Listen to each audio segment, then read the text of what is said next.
Old man when the Texans and the Titans play each other. How early are we talking? Well, no, I'm not talking about that. I mean, like, I wish I had a child around so I could be like, you don't know this. But when I was a kid, they weren't called the Titans. Oh. They were called the Houston Oilers. That's right. You have fondness for the Earl Campbell Oilers jersey. Is that an artifact in the imagination that you miss? I'm not that old. No? No, the Earl's a little. That's a little farther back there, whippersnapper. Just snatch one of them cards. I feel like you just. 38 and a half. First name, the Texans. Deshaun Watson led Houston to its 8th straight win last night, Bo, becoming the first team in NFL history to win 8 in a row after losing their first 3 games. Pretty impressive. But should we be taking the Texans seriously as a contender in the AFC? Well, in theory, yes, because no one in the AFC has really demonstrated themselves to be infallible. Not even the Chiefs, who have that incredible offense, but their defense is like 26 in DVOA per football. Outsiders. The tricky thing with the Texans, though, is that they've won these 8 games. Aside from that game against Indianapolis that went to overtime, where Frank Reich made it really easy for them to win with his perhaps overzealous attempt to win the game, they're not running through no murderer's row in order to rack up these 8 wins that they have. But 8 is 8 regardless. There's a good chance that they could get a bye in the playoffs if they keep this rolling. But do I think they have a chance to come out of the AFC? I don't know about that one. So relative to expectations, this is super impressive. The last time nationally we were really talking about Deshaun Watson, it was because his ribs and chest could not take the air pressure of an airplane and was being bussed around. The last time we talked about Deshaun Watson nationally, he was a guy who had been hit 15 times in that one game against the Bills. Since then, since he was on pace to be the most sacked quarterback in the last 5 years, he has been hit only 14 times total in the pocket. So relative to where they started, they have figured some things out. Their defense is 3rd in DVOA, very impressive. But that offense, this was only the 3rd game, Bo, where they've exceeded 23 points. And against a non-murderer's row, as you described, you'd like to see them put more on the board if you're going to do it that way. Well, that's the thing that we talk about, with this offense, and they've had this run, but they don't actually score a lot of points. We're all impressed by Deshaun Watson in a lot of ways, but it's not really producing, the things that matter, at least one would think of when it comes to that. That's the thing about this team. That said, they seem to have figured out the best way to protect Deshaun Watson. How about not throw the ball so much? Yeah. Right? Lean on your running game as best as you can and then go from there. That's been one of the quiet secrets of the Saints, is that they're not asking Drew Brees to throw the ball every down, and suddenly he looks better than ever when you do that. So, yeah, this AFC, at the top of it, it looks stronger in name, I think, than the actual performances of the team. So this is one that you don't want to play. No quarterback wants to see Watt and Clowney lined up against him if it comes down to it. But I don't feel like I'm looking at no Super Bowl contender. Yeah, last night we saw Lamar Miller go off. We saw the Texans' rushing attack go off, the most yards ever in that franchise's history. And, yeah, they're giving the ball to their running back. They are having Deshaun Watson get rid of the ball sooner. He's not nearly under as much duress. And they've replaced Will Fuller with Demaryius Thomas, which has been helpful, but I am not picking them against the Chiefs. I'm not picking them against the Patriots. I'm not picking them against the Chargers. I just don't think that a defense in 2018 can be counted on to stop a high-octane offense of that caliber. Well, I mean, I don't know if I think that you can do the job there, especially if you can get a pass rush, right? If you can get a pass rush and you can generate turnovers, it's something I feel like this defense is capable of doing. The thing for them is, there's one offensive line that must be glad they don't see Watt and Clowney, and that's the Texans' own offensive line. Not great. Next name's Dabo Swinney. Clemson's head coach sounded off following a 56-35 win over South Carolina, telling disappointed fans, disappointed because they gave up 35 points, quote, "Just look around college football. There's a lot of people that would love to have the program that we have here. I can tell you that. 12-0 ain't good enough, then it's time for me to seek other places. Make sure you get that." Whew. This is a threat Clemson should take seriously? I think they have to, because Dabo is the program, but looking at this game in retrospect, a couple of details are important. Number one, the spread on this game was 26.5. Clemson was favored by that much. They did not cover. The second detail is that when it was 39 seconds left and they were up by 2 scores, Dabo decided to go for it, to push it to a 3-score game, which he then trumpeted afterwards as part of the evidence as to why all these fans are so ungrateful. We had a 20-point win. How could you not be appreciating that? But they did underachieve in that single game. But I have questions, Bo. If you are Dabo Swinney and you're trying to upgrade, where do you go if it's not Alabama. Is there anywhere else in college football that actually is enticing to a guy of this caliber? Well, that all depends on what you mean by upgrade, right? Because Alabama would have a particular hook on this guy, one would think, as he is an alum, a native of the state, and all of those things. However, if he's got a problem with the pressure of winning big at Clemson and people wanting more, then he needs to stay the hell away from Alabama, right? This is the dilemma for him, because I get what his point is ultimately, but he's going to have to tap into the reality of this. You have built this monster. What he has done at Clemson is the thing they named the stadium after you for, right? I think we can't say enough about what the juggernaut is that he built at a place where you typically are not able to build a juggernaut. But this is what happens when you get here. People are going to look at 56-35 in that game, and they're going to say, why did we not win more? So if he's saying that he needs to find a new place to go because that's the way the fans are acting, his choices are to win more and then have them demand this more, or to lose and then have them run him out of town. He's going to have to decide which of those he wants. And if it's not Alabama, the other place is the NFL. And I actually think that could work. Wait, I want to know more about this, because Dabo Swinney is not regarded as the genius schematic coordinator guy. This is the problem. You guys always want to talk about head coaches as being geniuses of scheme, as if that is what the job is, right? Well, right. There are two kinds of coach. Okay, but also, he's in college, he is not the genius schematic guy. How is that interfering with what they're doing? Being the head coach is the man that runs the operation. That is more important than your ability to draw up some X's and O's. You get guys who can draw up the X's and O's, right? That's what they've done at Clemson. You could reasonably do that also in the NFL. The idea that we're going to get Lincoln Riley to coach our NFL team because his offense is so great, that sounds like a great reason to make Lincoln Riley your offensive coordinator. Yeah, I think there's the Sean McVay, Andy Reid model, and then there's a CEO type, which advocate. Which is just about everybody that's everybody good else. At this. Last name, Kyler Murray. The Oklahoma quarterback said yesterday he still plans to leave football to begin his baseball career with the Oakland A's after the season, saying, quote, "I feel like I can play in the NFL, but as far as giving football up, as of now, that's the plan," end quote.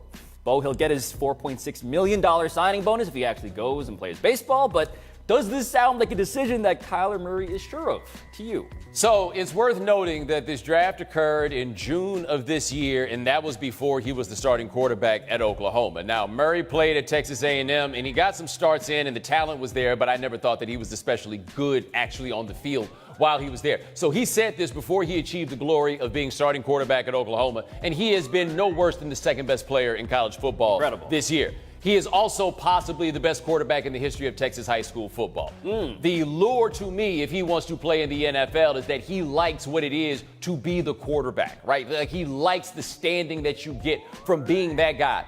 Otherwise, playing football when you got $4.5 million guaranteed in a sport that doesn't involve taking kidney punches, you take that money or you are take the money, don't be stupid. So I am existentially, arguably, genetically biased in favor of this man playing some football. He is a fourth Korean. But you're not Korean. If I'm not, but Pan-Asia, it's a thing. So I would say that if he was my child, I would really advocate that he go play baseball for all the reasons that you said. But in terms of a guy who is really, really good at football, looking at the landscape of contemporary football, at his height, at his weight, he's a smaller guy, there's no doubt about that. But when you see what small-ish guys have been doing in the league recently, when you look at the way the X's and O's have been trending, not that Lincoln Riley needs to be his coach in the NFL, but you got to think that he sees the NFL as something that he can seize and do really well at in ways that previous iterations of him throughout the years maybe couldn't. Well, to be fair, most of those guys before didn't get a chance, so who knows, right? But look at that guy on the screen right there in the green. That's not the sturdiest built dude in the world. The little guys that people are going to try to point to as examples that this might work are built more sturdily than Russell Wilson. Yeah, I just don't know. And the other thing with Russell Wilson, I remember this being in North Carolina when all of this went down. Yeah. Russell Wilson was not projected to be a top quarterback. He went down after he had been drafted. We thought he was done with college football. He went down at curveball. Bit of a monster for him, and he decided to go and give the NFL one more try, went to Wisconsin, and then it all worked out for him. And the thing with him was, it was hey, if it doesn't work for this particular guy, it's not going to work for anybody. He still remains the exception in this. Now, can somebody built like Kyler Murray sustain what it takes to be an NFL quarterback, especially if he's going to be a guy who runs around? Right. I don't know how high a pick I'd be willing to invest in that, the talent notwithstanding. Yeah, I don't know if I would go first round on Kyler, but I think second round is realistic if he were to go pursue that. Okay, and if you get second round, maybe you get that $4.5 million. There's $4.5 million right now guaranteed to go play baseball. And if you can just stick around playing ride baseball, the bus, and they don't hit you, like no matter what the money situation is, people don't hit you. That's like when people are like, how about Usain Bolt in the NFL? When's the last time the track hit somebody? The track don't hit people. I am a fan of Kyler Murray being the quarterback that I dream of, but I also get it. But after the break, Baker Mayfield beefing with First Take. You really hit me with Earl Campbell for the Oilers. You ain't never heard of Warren Moon? Warren Moon would have been a good one. I have heard of Warren Moon, Steve McNair, right? These guys counted well. Close enough. Warren Moon. All you had to do was Warren Moon. You had to disrespect me. Great player. No disrespect. First quote. Mac Brown has a proven record of building great teams. He knows how to win championships. Said North Carolina athletic director, your boy Bubba Cunningham, about their new football coach Mac Brown. And Bo, as a Texas fan, you are very familiar with Mac. What was your reaction to his return? All right. So my man says he knows how to win championships. Is he going to bring with him back to North Carolina what he learned about winning championships, which is go get Vince Young, right? like that seemed to be like the pretty simple solution to go winning championships. In fact, as far as championships go with Mac, in his entire career, he's won a conference twice. Literally 2 conference championships the entire time he's been there. This seems like a hire that you make because it'll make boosters happy, right? One thing Mac will come in and do is make people feel good. But if the dude was struggling to win 8 games a year at Texas, how many games a year do you think he's going to win at North Carolina? So if you want to tell me that this is about cleaning up some relationship type stuff, I'll be down to listen to you. If you think this is about to win some football games, I don't know why you believe that. I have heard from people around this company, from people around college sports, that this man is unimpeachably charismatic. And I do think that there's value in that. The issue, though, is that there is a certain risk aversion in what they're trying to do at Carolina here that reminds me a little bit of what they're trying to do at Kansas with Les Miles, which is to import a big name to basically do what sneaker companies sometimes do. Out of a lack of imagination, we're going to retro some of the stuff you guys liked before. My question, though, Bo, is if you are trying to recruit players, young people who don't have a sentient memory of the 2005 Vince Young-led title team, what are you selling? But this is the difference between Kansas and Carolina. Kansas is a place where basically nobody can win. That's not what this job is. Next quote. Not even comparable. I didn't lose 30-plus games, be fake, and then do that. Wrote Browns quarterback Baker Mayfield in the First Take Instagram comment section. He was responding to a segment where Damian Woody compared Hugh Jackson going from the Browns to the Bengals and Baker transferring from Texas Tech to Oklahoma. Pablo, how does Mayfield come off here?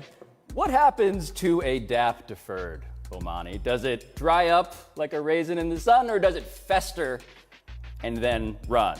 We're looking at some festering, is my point. We're looking at... Did you just Langston Hughes this? I absolutely did. Wow. But we are here, Bo, because there is a certain poetry in what we're seeing on Instagram. Baker Mayfield knows what he's doing. He knows what he's doing. He just doesn't necessarily care that it is unbecoming of a person who theoretically should be above trolling the Instagram comments of First Take, which I love as a media member, but this is just who this guy is. And Hugh Jackson, man, like the fakeness, that seems to be where there's some resonance in the locker room. Well, I mean, are you assuming that?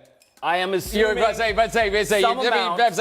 believe that to be true, but I don't think anybody else has given us evidence that fakeness is the issue. A couple of voices here and there, yes. Yeah, I mean, so let's see. Here's the thing for me with Mayfield. The difference between him and Kevin Durant is he puts his name on it, but ultimately this is the same behavior, right? Like you can't live like this, right? This is the one part about it for him and his own sake. You cannot live like this. Now, how does he come off? How he comes off to me is different than how he comes off to everybody else. Again, he is fighting the opponent who can do nothing to win. Any jab that you get in on Hugh Jackson, people are going to think it is funny. Now, all the things surrounding how a quarterback is supposed to behave, none of this comes up with him at all. It doesn't come up when he shows up at the press conference with a hoodie on. It doesn't show up when he winds up doing these sorts of things. I really don't care if he's right or if he's wrong or anything else. I'm just telling everybody who's watching, if you don't get it, This is a guy who's fueled by slights, and he is going to find slights everywhere. I don't know how long you can keep that sort of thing going as your motivating factor. Yes, the best defense of Baker Mayfield in this case is that it is sincere. I think he's legitimately wired in this way. But man, to hold the 30-plus losses against Hugh Jackson was there to tank. Can we at least have that clarified for the record? Last quote. A whistle away and we're in the Super Bowl? Let's face it, our numbers are down all over the place. Our sacks are way down. Our pressure is down. Our turnovers are out of sight. Penalties. The way we behave on the field is ridiculous. Said Jaguars executive president Tom Coughlin about the team that he built. But what was your reaction to Mr. Coughlin? Well, one thing I do enjoy about Tom Coughlin is that he gets a strong rep for that military man stuff and his teams of discipline. Do you remember the last few teams that he had with the Giants? Oh, because I do. they were not quite on the level of this Jacksonville team, but this doesn't look unlike a Tom Coughlin team. I'll put it like that. But I hear everything that he says there, and I wonder if I'm Doug Marrone, does this sound like I'm about to get fired? Because all those things that he listed are things that get head coaches fired. Absolutely. And they're notably not anything that's specifically referencing the reason why that quick whistle away is the high point of your tenure. Blake Bortles, Cody Kessler, the quarterback, that's the issue. Tom Coughlin seems to be mentioning everything else except for that specifically. And you got to wonder, yeah, Doug Marrone, everybody, why is Coughlin even still there if these are all of the problems? Yeah, no, I mean, I don't know what it is about Bortles, because it's not like he's even the guy who drafted Blake Bortles. Exactly. Right, like the way that they are stuck on making this Bortles things work is fascinating. But he's right, this team has been a disaster this year, and it is something that everyone has to answer for, but everyone includes the guy who didn't improve the quarterback position. Coming up next, Steph Curry. He's coming up next. Any other Houston Oilers that maybe you've heard of in the past? Like, perhaps you're familiar with Hall of Famer Elvin Bethea, but no, he's like older than Earl Campbell. So Yeah. you know him. Bud Adams? Yeah, there was that. Yeah. The owner. Sold. Great job. Today's That's number. so Harvard. The football player you know is the owner. I know about a lot of rich guys.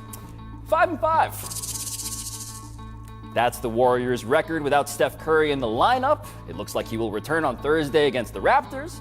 But Bo, will the return of Steph fix all the problems these Warriors have been having? Look, man, he sure fixes a lot. I got one of them cards with numbers on it, right? Florida James came through with this. Their net efficiency with Curry on the floor is 13.5 points per 100 possessions. Without him, it's negative 0.2. Negative? This is the big one. They shoot 43% from three with Curry on the floor. They shoot 35% from three on the floor without him on the floor. He is what makes this whole thing go. So I don't know if it fixes everything, but winning sure helps a lot. Yeah, and when it comes to the emotional constellation of factors, like, yeah, I can't predict the weather system that is Draymond Green. The Washington Wizards are 3-1 since having their major blow-up. Who knows? All I know is that this season, for reasons that Steph Curry may be increasingly uncomfortable with, is his MVP year in ways that we have not seen before because they play slower. The gravity of him attracting defenders off of other people, that isn't there. It's very plain to see. The reason why all these other teams dove into the free agency market, dove for Jimmy Butler, trying to make deals, it's because when he is hurt, all things are possible in this league. Well, also, I think something that is getting lost in this stretch that they've had right now, it's one thing for Curry to be out.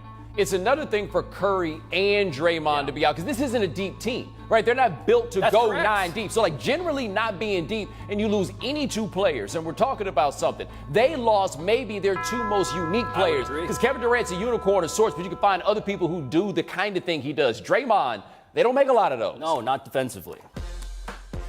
In closing, I'd like to express a little solidarity with a man you probably think is a bit of a curmudgeon, but I think he should be allowed to celebrate the way he wants. And that's without somebody's bratty kids born ice powder down his back. Randy Dryland, coach, Kansas State champion, St. Thomas Aquinas High School. Now look at this. His kid's got this Gatorade shower idea, and he went and let them know that ain't what time it is. And that's exactly how I would kick it as the head coach. This is not funny to me. I don't understand why this brings joy to you. Does it look like it's warm out there? They mostly missed, though. I mean, It doesn't matter. They tried. Well, the fact that they tried and clearly he does not like it makes me think, like, a little too much. Like, is that a senior? Was this something you do on the way out? No, they do it because they see it on TV and they think that it's funny. All I'm saying is this. A couple years ago, they had this thing called the Ice Bucket Challenge, right? And it was to bring attention to, I believe it was ALS. But think about this for a second. The whole point was that pouring a bunch of ice water on somebody is like, ooh, it's like shocking, it's like chilling. Like it was supposed to be endure this discomfort to prove the point. Why should I be enduring discomfort at what should be the happiest day of my career, you little dork? Does this mean that I shouldn't have gotten you a coupon to the Russian and Turkish baths for Christmas? Because that ice bath down there, man, it actually pretty refreshing, kind of awesome. I'll tell you this, pour ice water on me. I'll get a refund. In closing, I'd like to drink from the font of wisdom that is Diego Maradona, who is currently managing a second division Mexican soccer team in Sinaloa. Where do I know that town from? Seguro que los chicos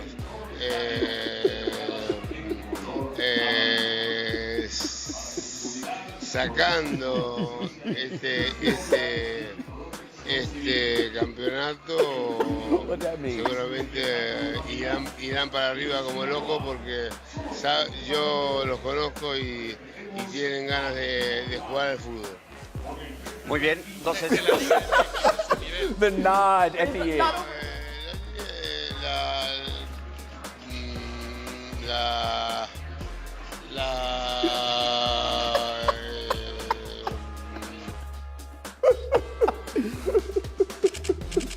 Yo, Diego Maradona, man, is in the town that people know because of all of the crimes related to certain things. And I just want a documentary about his life. The last time we saw him, he was flipping the World Cup off. He was being towed away. And he's our guy. Highly questionable. Coming up next.